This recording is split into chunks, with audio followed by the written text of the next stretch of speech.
Now I'm going to do an example, but I'm going to count it as a topic. That is something fundamental that we're learning about calculations doing work. It's an extremely simple example, but the reason I'm doing it is because the signs are so troublesome in this particular topic.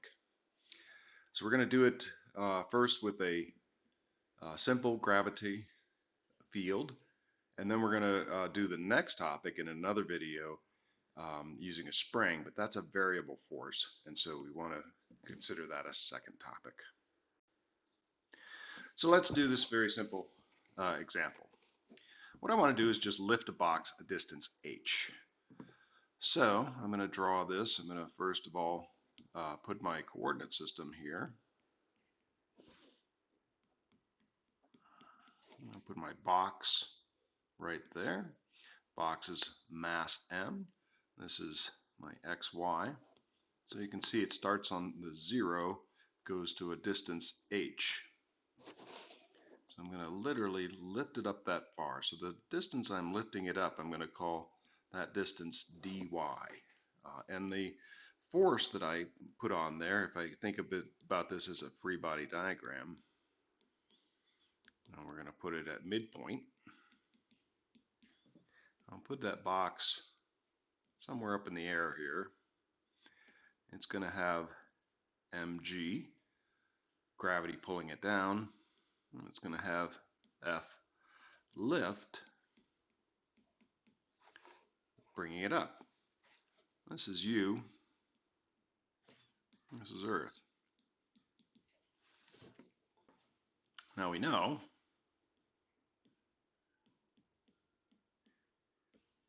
A equals 0. We're going to let the acceleration be 0, so we're lifting at a constant speed. So the F lift in magnitude is mg, and the same in magnitude. Now, what I want to do is I want to do the work, and I'm going to do work U. That is, how much work do you do? Well, in that case, what work is equal to is the integral from 0 to h of the force lift times the distance that you do it.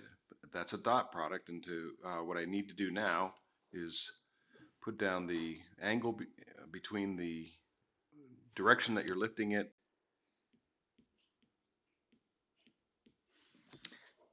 and the force of lift itself.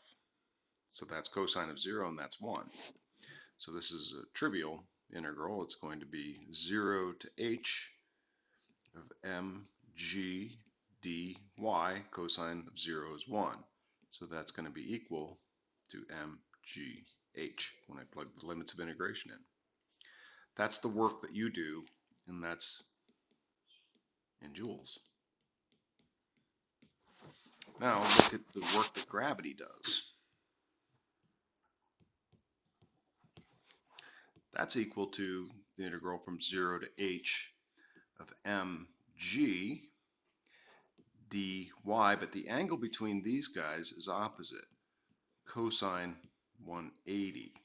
Again, I'll just sketch out over here the picture. I've got mg, that's the force of gravity, and here's my dy, the direction I'm lifting it.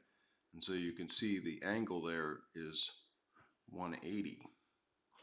So that's going to give me a minus mg dy from 0 to h. And so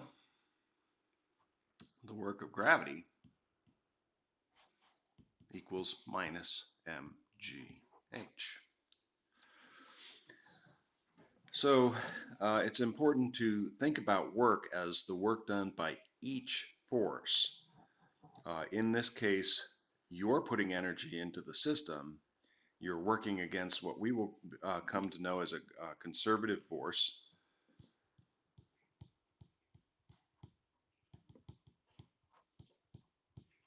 And the thing about a conservative force is that as you put energy into the force, it's going to give that energy back. So if you calculate how much work is done by the conservative force in this process of putting energy in, you'll see how much you get back.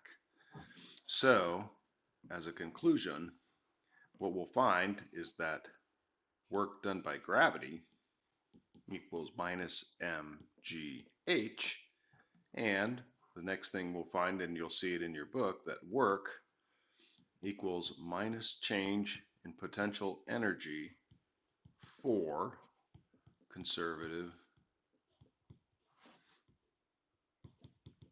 force.